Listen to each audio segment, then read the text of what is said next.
Muy buenas, enferebros, ¿qué tal estamos? En el vídeo de hoy vamos a hablar del colesterol. Sí, otra vez, vais a pensar que este canal se está convirtiendo en saber vivir, pero no, tranquilos, aún estamos a salvo. En el vídeo de hoy vamos a derribar uno de los mitos más arraigados en la historia de la nutrición y la medicina. Vamos a destapar una farsa enorme. Vamos a descubrir cómo todos hemos sido engañados. Así que, Julio, prepárate porque aquí viene la mentira del colesterol. A todos nos han dicho que el colesterol es la principal causa de accidente cardíaco. Esto lo repetimos como papagayos, profesionales sanitarios, cuñaos y las vecinas del quinto. Así que os voy a contar de dónde viene esta idea. Para ello nos vamos a remontar a los años 50 en la estepa estadounidense. Allí, en Estados Unidos, en esta época se vio un aumento de infartos entre la población. Un patólogo de la época, muy conocido y con mucha influencia política, llamado Ansel Keys, al observar este incremento de infartos, elaboró una hipótesis. Sugirió que el problema debería de estar en el consumo de grasas saturadas, ya que éstas elevaban el colesterol. Creyó esto porque empezó a observar un incremento de casos de santoma. El santoma no es más que una acumulación de grasa que se produce debajo de la piel y que contiene colesterol. Entonces, este hombre dedujo que si ahí se acumulaba colesterol, en las arterias también podría acumularse. Esta hipótesis se dio como válida, pero este hombre era muy cuco, porque para demostrar su teoría realizó un estudio, pero realizó un estudio seleccionando los datos a favor de su hipótesis y excluyendo los datos en contra. Vais a ver, Don Ansel eligió 7 países donde había dietas altas en grasa y alto riesgo cardiovascular, pero excluyó países como Francia, donde hay una dieta elevada en grasas y con altos índices de colesterol, pero con bajo índice de accidentes cardiovasculares. Entonces, claro, otros científicos de la época se chinaron. Le dijeron, vamos a ver, macho, esto no puede ser, has elegido a quien te ha convenido. Entonces el señor Case dijo, vale, voy a estudiar una sociedad con un bajo índice de accidentes cardíacos, voy a ver qué comen, qué hacen y ya veréis cómo tengo razón. Así que en el 72 publica el estudio Framingham, tras 16 años de seguimiento a más de 5.200 personas, dando como resultados que no había relación con el colesterol, pero sí con el sedentarismo, el tabaco y la hipertensión arterial. Aunque falseó los datos, alegando que sí tenía que ver con el colesterol. Y diréis, ¿cómo les pudo falsear? Pues bien, este hombre tenía una flor en el culo. ¿Que por qué? Porque ese mismo año en biomedicina se descubre que hay dos tipos de colesterol, el HDL y el LDL, el colesterol bueno y el colesterol malo. Entonces, claro, Case dijo que no había confusión, que se debía al colesterol malo. De esta forma, cuando ya se iba a conseguir descartar su teoría, había que empezar de cero, porque ahora había que demostrar que tampoco se debía al LDL. A su vez, todo esto del colesterol llamó la atención de la industria alimentaria, que vieron en esto un chollo. Y comenzaron una campaña de marketing basada en, si la gente cree que las grasas saturadas son malas por el colesterol y nosotros sacamos productos bajos en grasa, coño, nos forramos, Julio, nos llueven los euros.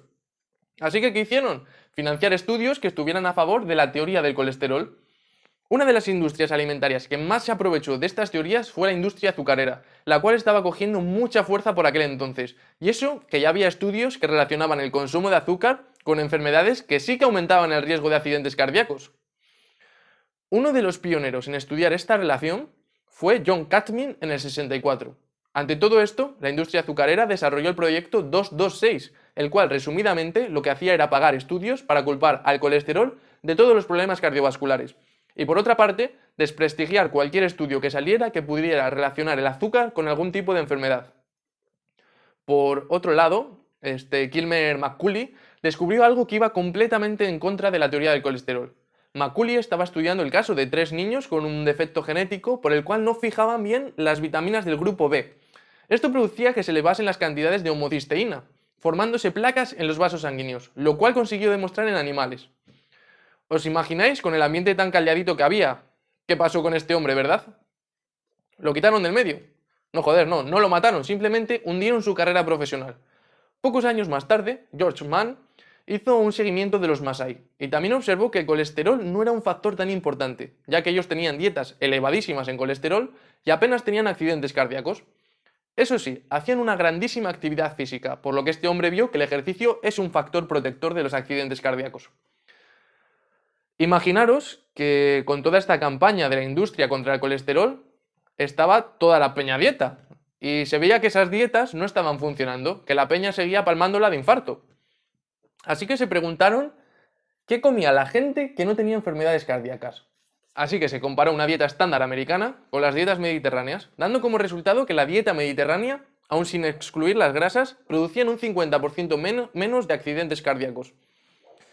Y bueno, no os penséis que me he olvidado. Es hora ya de traer aquí a una de las reinas de los euros, la industria farmacéutica, la cual vio el negocio a la legua. Así que sacó el estudio Worscops. Este estudio demostraba cómo una estatina, la pravastatina, conseguía reducir el colesterol y a su vez los accidentes cardíacos en un 30%. El estudio era de magnitudes enormes, publicado en las principales revistas médicas. Así que claro, todos los enemigos del colesterol no les quedó otra que agachar la cabeza y acatar. Posteriormente, con el paso de tiempo, no se ha conseguido probar ese efecto y se ha demostrado que los datos estaban falseados. Hay que recordar que entre el 85% y el 97% de los ensayos están patrocinados por laboratorios privados, y suele haber 5 veces más de probabilidad de encontrar beneficios de un fármaco cuando es así, que cuando la financiación viene de un instituto público. Ya hemos hablado más veces de que las estatinas tienen efectos adversos muy graves. Tanto es así que en el 60% de los casos producen debilidad muscular. Pueden provocar diabetes, atraviesan la barrera hematoencefálica, lo que produce que no se sintetice bien el colesterol a nivel cerebral, pudiendo producir pseudodemencias o trastornos del sueño. Y aún así sigue siendo uno de los fármacos más vendidos a nivel mundial. Bueno, esto daría para otro vídeo aparte. Ahora pensemos. El colesterol es una grasa esencial que es generada en un 70-80% en nuestro hígado y el otro 20% es ingerido a través de la dieta. Es decir, nuestro cuerpo lo regula en función de sus necesidades. El LDL, lo que conocemos por colesterol malo, es una lipoproteína formada por colesterol, proteínas y vitaminas A, D, E y K. Cuando una célula manda una señal al organismo de que necesita estos componentes, el LDL se los lleva, y cuando la célula tiene suficiente y le ha sobrado, manda una señal y el HDL acude a llevárselo junto a otros productos de degradación o de desecho. Ambos son necesarios, así porque ¿qué creemos que uno es malo y otro no? No tiene sentido. ¿Qué eleva el HDL? El ejercicio. ¿Quiere decir que el ejercicio es bueno porque aumenta el colesterol bueno? No. El ejercicio es bueno en sí por la cantidad de beneficios que aporta y forma parte de regular el equilibrio HDL-LDL. Nuestros antepasados tenían una mayor actividad física que ahora. Y el LDL aumenta cuando hay sedentarismo. Entonces, ¿es el sedentarismo malo porque aumenta el LDL? No. El sedentarismo es malo porque está relacionado con otras muchas enfermedades y contribuye a que no haya una buena regulación del colesterol. Si es que tener salud no es tan complicado, hay factores que podemos modificar, muchos, pero hay que simplificar. Hábitos y conductas, no nos liemos. Un mejor predictor de accidente cardíaco más que el colesterol en analítica es el score cálcico. ¿Y sabéis por qué se eleva? Por diabetes, insuficiencia renal, colesterol bajo de forma repentina y consumo de estatinas. Para acabar, quiero añadir que con el consumo de estatinas y las dietas muy bajas en colesterol, el organismo trata de suplir este déficit y lo intenta de forma bastante eficiente hasta 6 meses. Por eso a veces los efectos secundarios de las estatinas aparecen pasado ese tiempo. La literatura ya ha determinado que las estatinas no se deben utilizar como prevención primaria. Esto es todo lo que os quería comentar sobre este entramado del colesterol. Muchas veces el conocimiento que nos dan está manipulado por industrias que ponen el dinero. Quiero decir con esto que hay que ser muy críticos, coger mucho cosas con pinzas, relativizar, que si algo no nos encaja hay que investigarlo y lo tenemos que compartir entre nosotros para no ser víctimas sino generadoras de cambio. Somos una de las profesiones sanitarias menos corruptas. Tenemos que tomar la delantera y aportar salud desde el conocimiento, desde lo básico. Considero que debemos ser el eje central del sistema sanitario. Para concluir, comentar que hace unos días ha salido una revisión en la cual se concluye que el LDL no causa enfermedad cardiovascular. Os la dejaré en la bibliografía de la página web por si alguien quiere echarle un vistazo.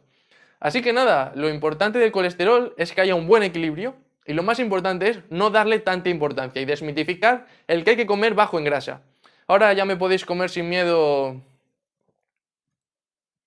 Joder, qué mal pensados que sois. Me refería a los huevos. Un abrazo y hasta la próxima.